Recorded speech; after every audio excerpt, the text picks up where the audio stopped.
Oui. Salut les amis, comment vous allez? Je pense que vous allez très bien. Sinon, de mon côté, si je rends grâce à Dieu, ça va bien. Aujourd'hui, c'est la deuxième jour de notre formation gratuite. Donc, je ne peux plus tarder comme on n'a pas assez de temps. Je voulais juste aujourd'hui parler des zones d'attaque. Je voulais parler des zones d'attaque aujourd'hui. Si j'ai une bonne truc, je pense que hier, on avait parlé des bougies. On avait parlé des bougies et des bougies de base et, et des bougies ERC. Je pense que c'est ce qu'on s'est fait hier. Donc aujourd'hui, on va parler des zones d'attaque. On va parler des zones d'attaque. Je pense qu'avec ça, je vais vous prier de me suivre très bien avec les zones d'attaque. C'est tellement intéressant et si vous arrivez à bien assimiler cela, OK? Donc, avant que je ne parle des zones d'attaque, j'aimerais qu'on parle aussi de la tendance du marché. Quelle est la tendance du marché? Nous allons parler de la tendance du marché d'abord.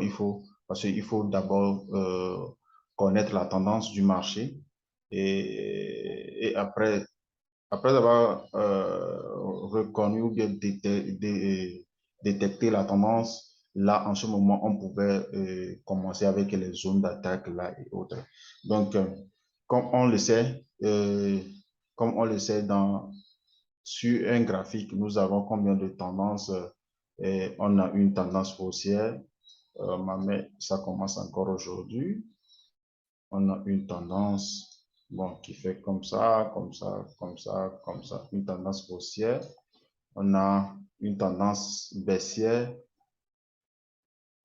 et on a ça peut être une consolidation ou bien un range comme ça. Donc, c'est les trois trucs qui existent sur les graphiques. Donc, nous voulons, qu'est-ce que moi je voulais vous apprendre aujourd'hui à propos des zones d'attaque, comment déterminer une zone d'attaque. Si je parle des zones d'attaque, si je parle de zone d'attaque, je parle de zones de demande. Les zones de demande. Zones de demande, je parle des zones de demande. Je parle de zone de supply ou bien zone, si je dis zone de demande, cela veut dire les zones où on peut faire un achat. Et zone de supply que je parle là, c'est les zones à laquelle on peut faire un achat. Zone de supply, zone de supply, ça, zone de supply. Et on va voir un CP zone. Un CP zone. On va voir aussi un CP zone. Donc, ça fait trois choses. Déjà, il y a zone de demande, zone de supply, CP zone. CP zone, je vais vous expliquer ça rapidement. CP zone, on le trouve souvent, on va aller sur le graphique, on va le voir. CP zone, c'est une bougie, je vais dire, c'est une bougie cachée parmi une multitude bougies. C'est-à-dire, je ne sais pas comment je vais vous expliquer ça pour que vous compreniez. C'est une bougie, en fait, c'est une bougie cachée, peut-être une bougie cachée parmi une nombre de bougies de tendance haussière, c'est-à-dire tendance haussière ou bien baissière. C'est-à-dire que quoi? On a une bougie comme ça, on a une bougie comme ça. Là, je ne vais pas faire les couleurs aujourd'hui. C'est une bougie qui monte, qui monte. Là, je vais changer de couleur pour, voilà. Et on voit une bougie euh, comme cela. On voit une bougie.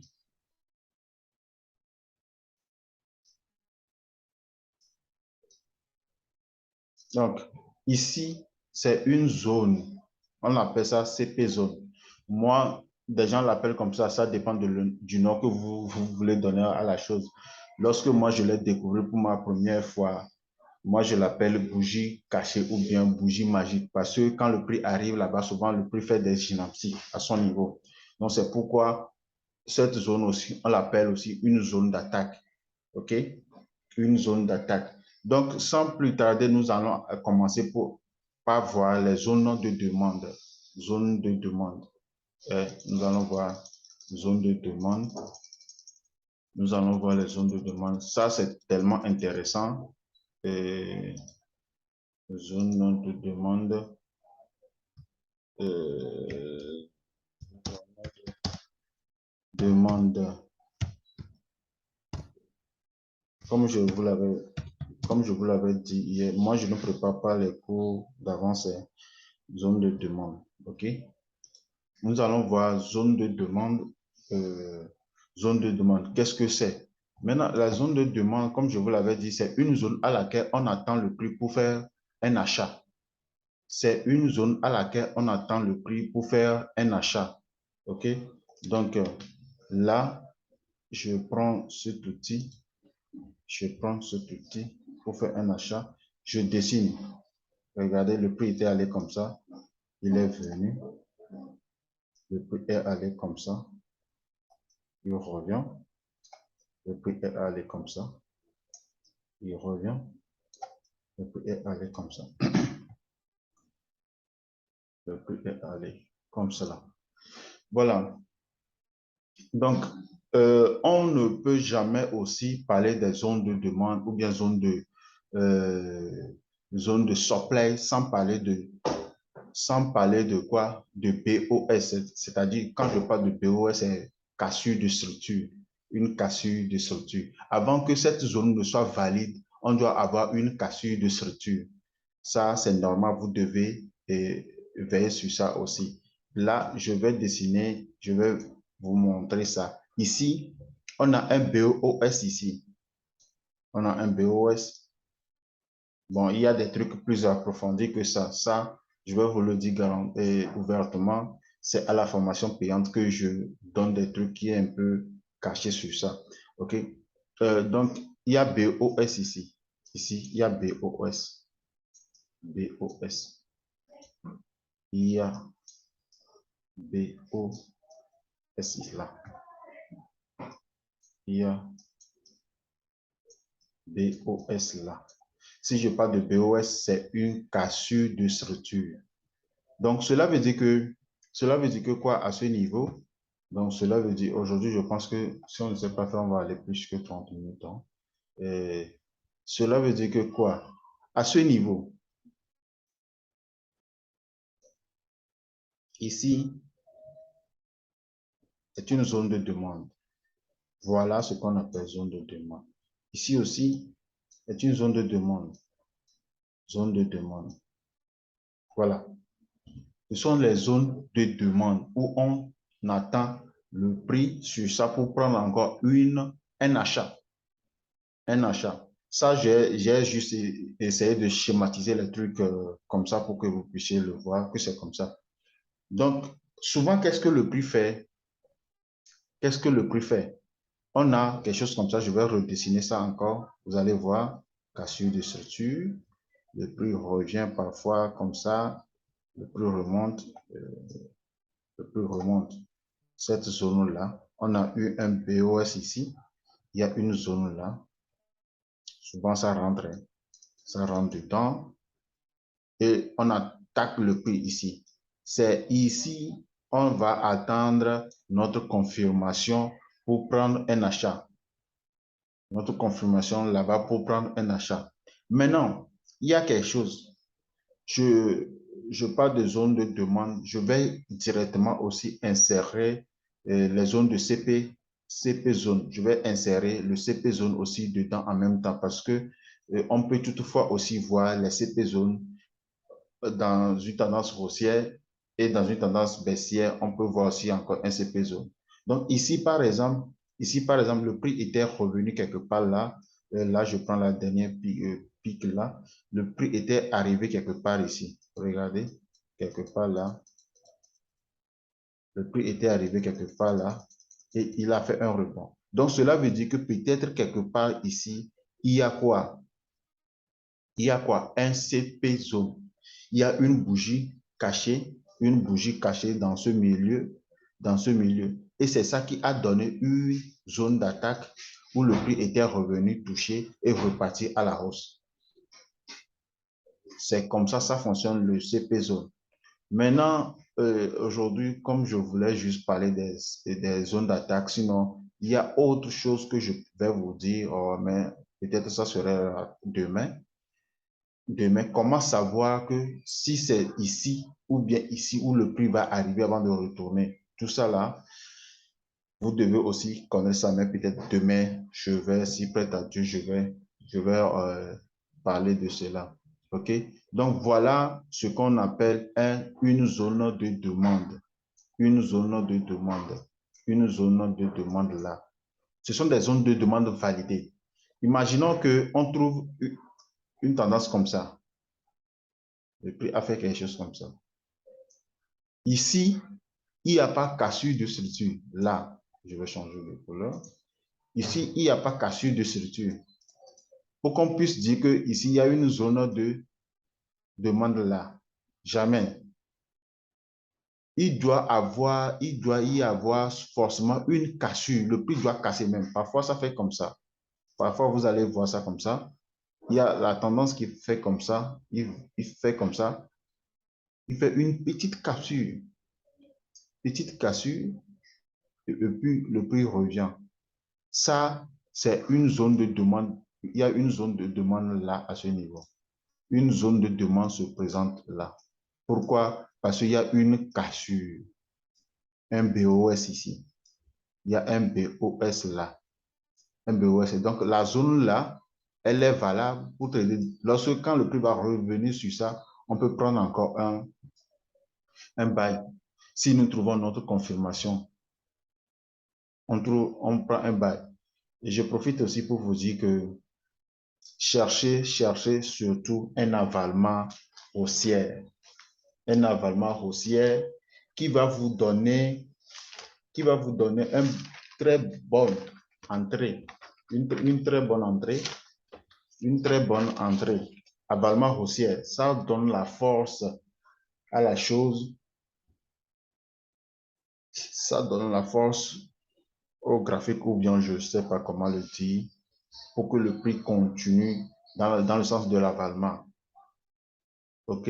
Donc, cherchez ça. Maintenant, il y a, pour ceux qui vont faire la formation payante, je vais vous dire, tantôt, on voit des bougies de confirmation, mais il y a autre chose aussi qu'on voit. Parfois, on voit autre chose. Tu prends ta position. Tu vas voir que le prix va venir dans ta zone ici, il va faire une grimace, et puis il va rebondir à la hausse.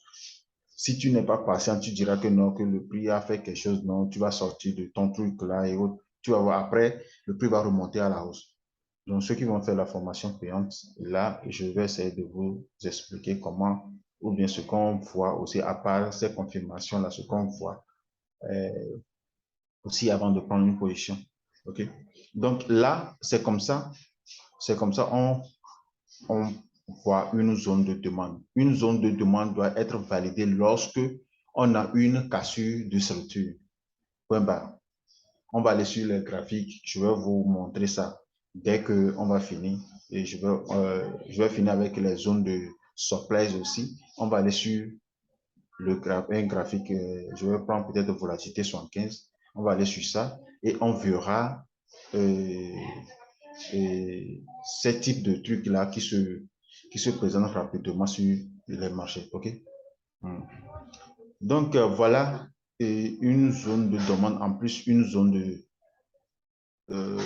surprise. Je dis surprise, une zone de une CP zone. Parfois, vous allez voir que ici, il peut y avoir CP zone là. Ici, il peut y avoir CP zone là. Ici, il peut y avoir CP zone là. Mais la question revient à savoir pourquoi le prix n'est pas retourné à ce niveau? Pourquoi le prix n'est pas retourné à ce niveau? Pourquoi le prix n'est pas retourné où c'est ici, il est venu retourner? Tout ça là, c'est quelque chose on se base sur certains trucs avant de déterminer que si c'est ici que le prix va retourner, ou ici il va retourner, ou ici il va retourner. Il y a certaines choses sur quoi on se base avant de déterminer que effectivement, quand le prix va retourner, rebondir à ce niveau, il va retourner. Donc, ça, je ne pense pas que je vais le dire aujourd'hui, mais je pense que avec ça déjà, ce que je suis en train de faire, si vous arrivez à déterminer ça sur une marché, vous pouvez faire un peu des petits gains. Donc, là, je profite aussi pour vous dire que pour prendre une position, là, pour prendre une position, par exemple, on a un truc comme ça. Bon, oui, il y a comme ça, il y a cassure ici. Peut-être vous avez trouvé une zone de demande là. Le prix est revenu comme ça et vous avez pris position peut-être là. On met souvent stop loss ici, en bas de la zone. Maintenant, le TP, vous le placez ici. Moi, je l'appelle TP garanti. Même peu importe le cas, je l'appelle TP garanti. C'est là-bas que vous devez placer votre TP. Et pourquoi je l'appelle garanti? Parce que peu importe le cas, quand la tendance serait toujours haussière, le prix va toucher forcément là avant de rebondir, avant de faire quoi que ce soit, ou bien avant de continuer, ou bien de retourner à la baisse. Aujourd'hui, tout à l'heure même, je viens de donner une signal dans VIP sur volatilité 101S. 101S, ça a fait exactement ça. C'est ce que ça avait fait exactement si ça a fait exactement. Il a touché la zone là. Il a touché, oui, si je vois ça, je suis en train de voir ça sur l'écran. Il a touché, c'est qu'il est revenu. Il a touché comme ça. Et il fait comme ça. Il revient à la baisse. Donc, on va espérer voir. Normalement, ça devait continuer à la hausse. Donc, c'est un TP qui est garanti. Même si vous voyez que vous avez une CP zone là et le prix est revenu toucher le CP zone, le prix est revenu toucher le CP zone. Sachez que ici, là, le prix va toujours toucher ça avant, soit avant de rebondir à la baisse ou bien avant de continuer le truc.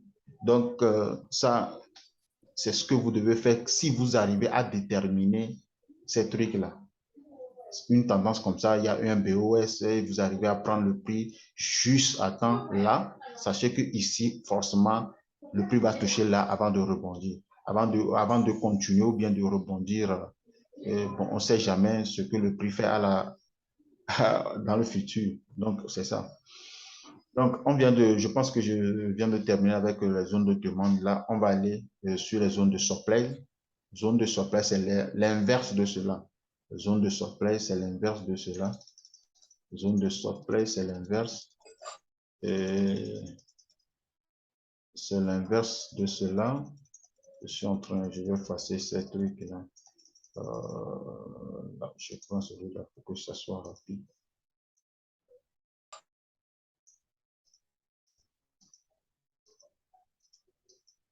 OK.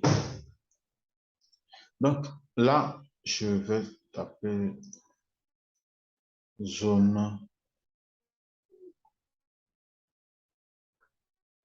Ça fait zone de supply. Zone de supply. Zone de supply. Okay.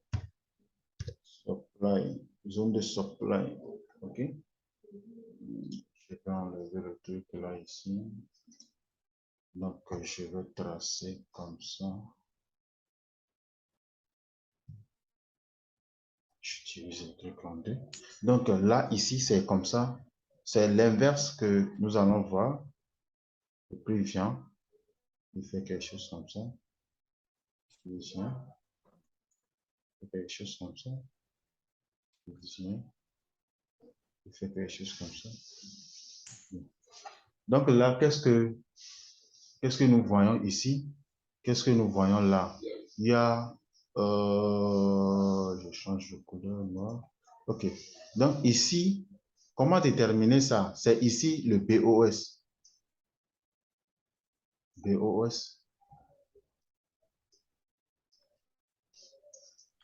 si peut-être demain, je vais parler d'une autre chose. Comment prendre une trade pour durer sur les marchés. OK? BOS. BOS. Donc, voilà, BOS. Donc, comme on a une cassure de structure là, on a une cassure de structure à ce niveau. Donc, forcément, ici, cette zone, elle est valable. C'est que la zone là, elle est valable. On appelle cette zone, zone de supply. Je n'ai pas bien écrit supply ici. Bon. Là, je vais continuer comme ça. Zone.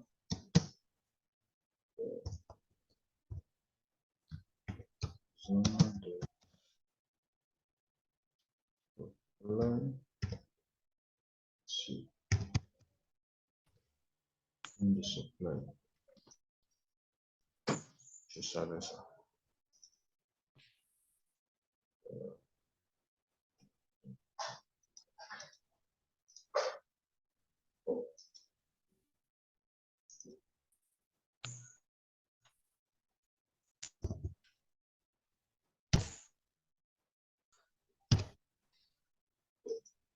OK. Donc, voilà. On doit avoir quoi ici? Cela veut dire que cette zone, elle est valable pour lorsque le prix va rebondir sur ça, on va prendre encore une autre trade. Je profite encore pour vous dire ça rapidement, ça, bon, gratuitement.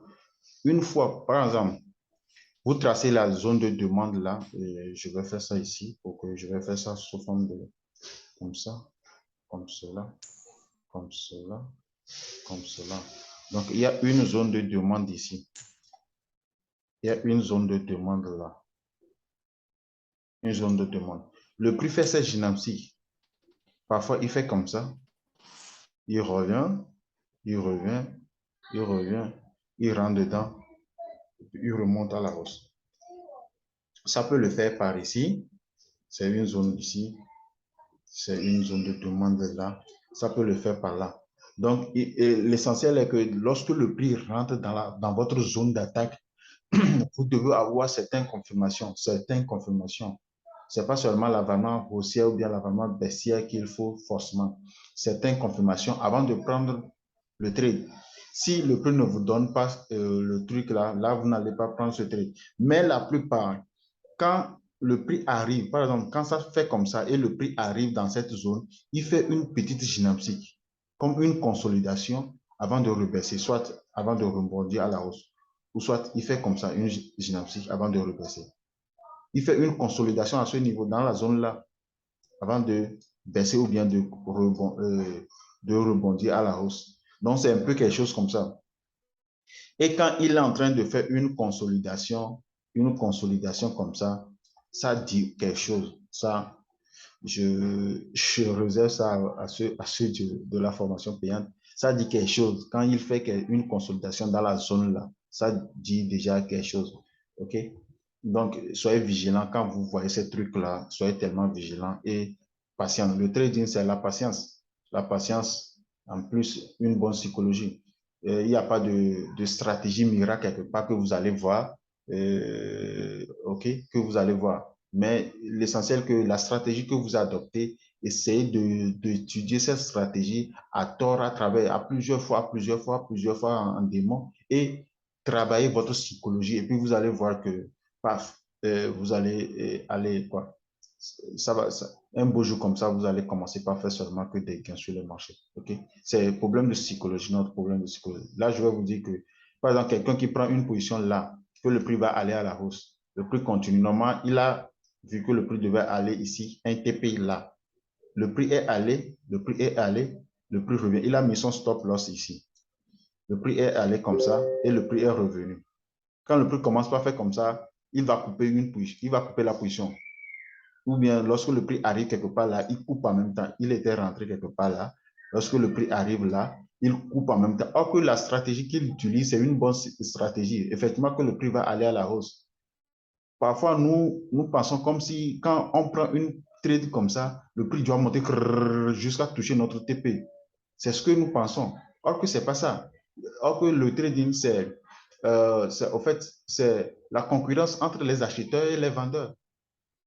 Les acheteurs et les vendeurs. Donc, à chaque fois, il va y avoir des acheteurs et des vendeurs. Donc, quand il y a des acheteurs, le prix augmente. Quand il y a des vendeurs, le prix va essayer de rebaisser. Quand les acheteurs reprennent la main, le prix va continuer. Donc, c'est un peu ça. C'est là où notre psychologie, ça décale un peu ça. Maintenant, tu vas voir, il va couper ici. Maintenant, le prix revient, peut-être va flotter son stop loss et le prix remonte jusqu'à toucher son TP. Parfois, peur de perdre beaucoup d'argent, on essaie de mettre un stop loss serré. On ne met pas les stop loss comme il se doit. Tu vas voir certains critères d'abord avant de mettre un stop loss. On ne met pas stop loss comme il se doit, OK? Et parfois, peur de perdre beaucoup d'argent, nous mettons notre stop loss un peu serré. Le prix vient, il casse. Ça, je vous dis que ça m'arrive. Aujourd'hui même, je l'ai fait aussi. Ça m'est arrivé.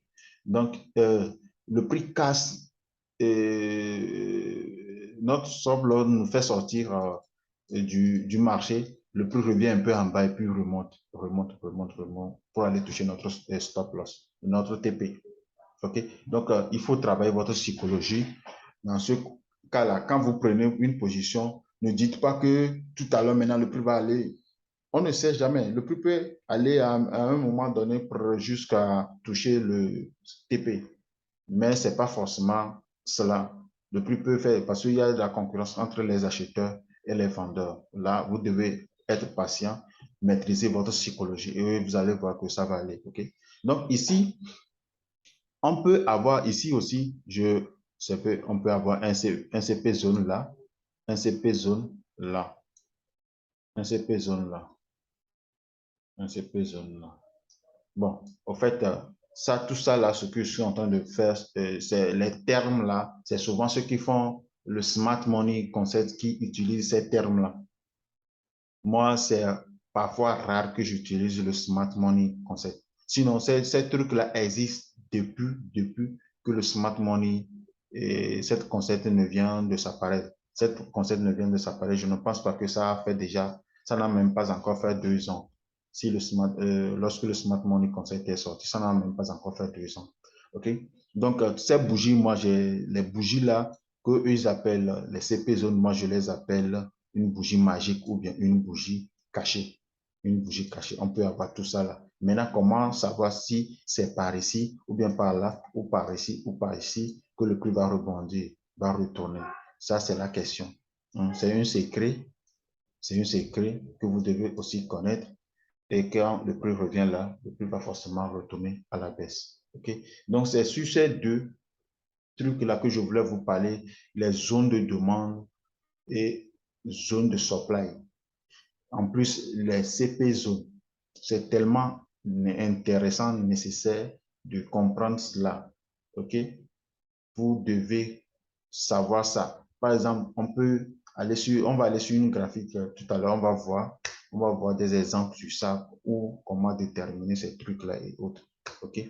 Là, je vais prendre quelques minutes pour vous montrer comment on trace effectivement une zone d'attaque. Comment on trace ça, une zone d'attaque? Comment on trace une zone d'attaque? Comment on trace une zone d'attaque?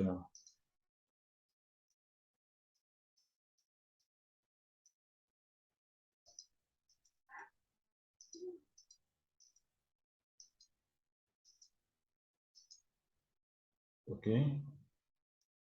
Voilà. Je vais dessiner, je vais dessiner cela. Je vais dessiner cela. Mais c'est quel truc qui vient en cœur comme ça? C'est quoi ça? Ah, avec les problèmes de connexion là, il y a une truc là qui veut s'ouvrir là. Je ne sais pas d'où. Donc, là, je m'en vais vers là. Nakasuru, je vais voir ce que je vais faire. Parce que je travaille. Putain.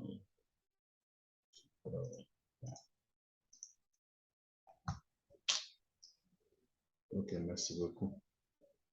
Donc, voilà, on a une bougie. On a une bougie. On a, bon, en fait, je vais schématiser ça comme... Ok, il n'y a pas de souci. On va continuer. Et on a une tendance qui monte comme ça. Et vous allez voir, le prix qui fait quelque chose comme ça, il revient. Il revient. Peut-être il y a une CP zone là. Il y a une CP zone là. Hein? Donc, qu'est-ce que le prix? Vous allez voir une peut-être bougie ERC. Bougie de base plutôt. Une bougie de base avec celui-là. Et on a un avalement.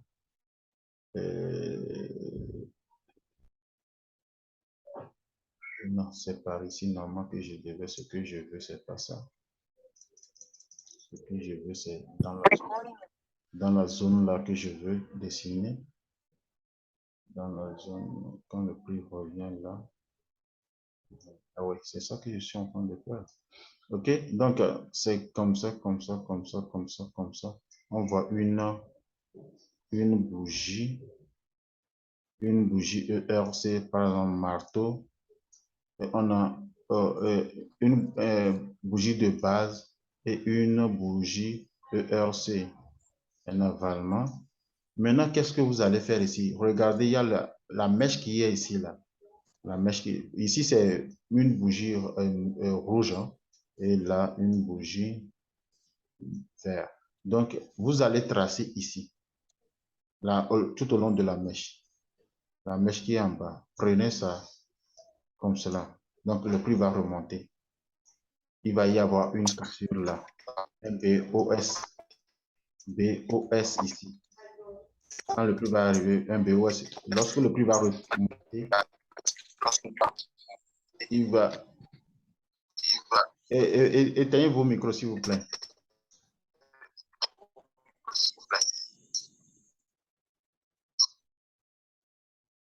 Donc, quand le prix va revenir, à ce niveau, là, vous allez voir encore une confirmation. Une confirmation, ça peut être avalement ou bien autre chose. Hein. Mais essentiel, chercher encore une avalement haussière ici. Là, en ce moment, vous allez prendre position après peut-être à la clôture de la bougie. À la clôture de la bougie, vous allez prendre position là et mettre votre stop loss ici. C'est en ce moment, vous allez mettre votre TP là.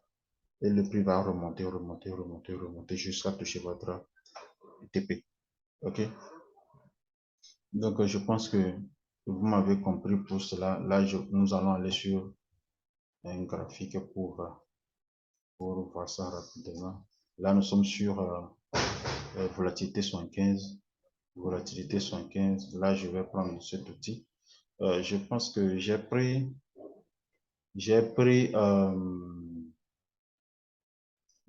zoom non payant. Hein. C'est pas un zoom non payant. Donc, ils m'ont dit qu'il restait 6 minutes à la clôture de celui-là. Après 6 minutes, je vais encore lancer ça. On va continuer.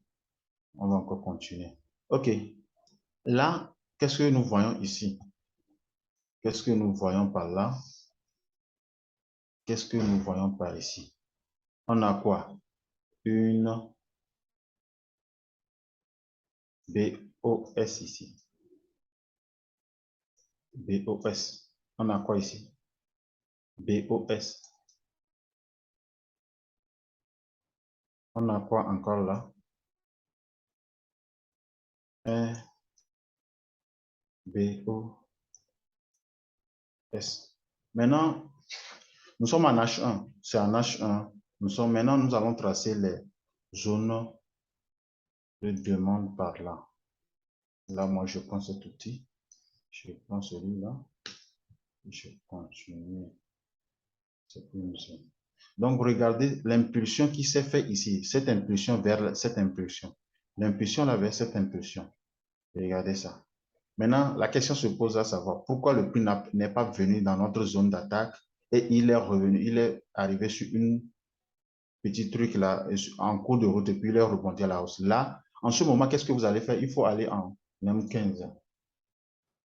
M15. On est où? OK, voilà. Regardez, c'est ce que je vous disais. Il y a une CP zone. Je vais effacer notre truc là pour que vous puissiez bien le voir. Donc voilà. Il y a quoi ici?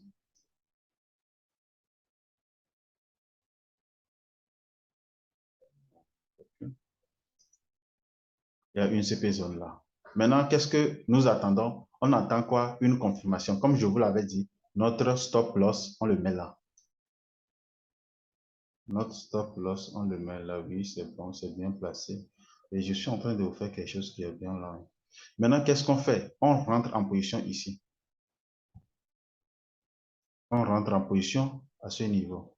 Il y a une bougie. Regardez cette bougie. Ça, c'est une bougie de base. Une bougie ERC. Là, je rentre en position ici, celle. Je mets mon stop loss là. Et mon premier TP, le TP garanti, je le mets là.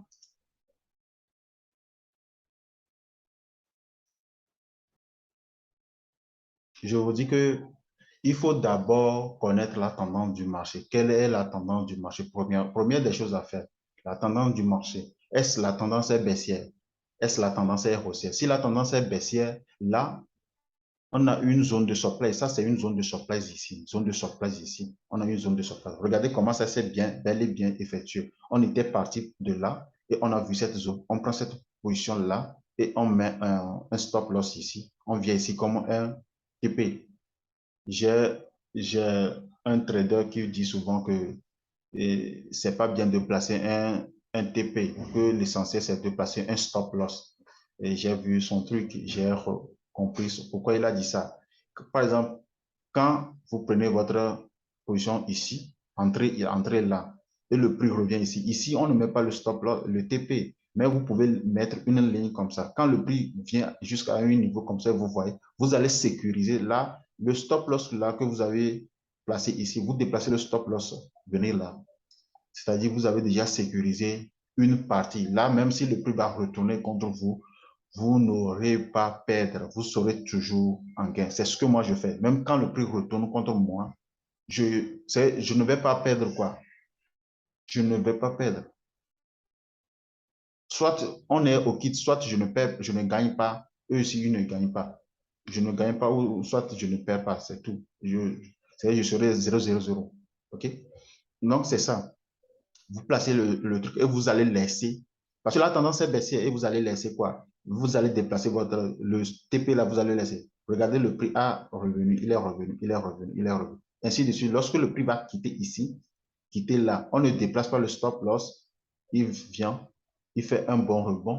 Il fait un bon rebond comme ça. C'est en ce moment qu'on devait déplacer.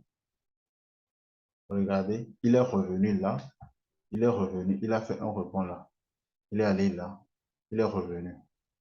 Je ne sais pas si vous voyez ça. Maintenant, lorsque le prix a fait une cassure, là, vous allez chercher, je vais essayer de réduire ça un peu pour voir, oui. Lorsque le prix va faire une cassure, regardez, il a fait une cassure à ce niveau. Une cassure à ce niveau. C'est en ce moment que vous allez déplacer votre stop loss là maintenant pour venir vers là. Au dernier cru, c'est une crue. J'ai dépassé les bornes avec ça. Une dernière creux, là, vous allez placer votre truc là, ici, et puis euh, vous allez voir que le prix va encore aller. Il va revenir encore vers ici avant de rebondir à la baisse. Donc, c'est une petite secret que je suis en train de vous donner, mais ça, c'est pas normal quand même. Mais OK, l'heure là est presque terminée, mais je vais encore lancer un autre lien dans le groupe là. Vous allez vous connecter sur ça. On va continuer avec un exemple sur les zones de demande aussi. OK? Donc, il y a certaines personnes qui disent que de leur former gratuitement. Mais frère, c'est pas facile. Ce que je suis en train de faire, rester devant un écran pour parler, et c'est pas facile. J'ai envie de former les gens, mais je ne peux pas le faire gratuitement. Ça, c'est impossible. Moi-même, je ne l'ai jamais fait gratuitement. OK? Il y a des gens qui me disent qu'ils n'ont rien, ils ont beaucoup perdu dans la formation, mais qu'ils n'ont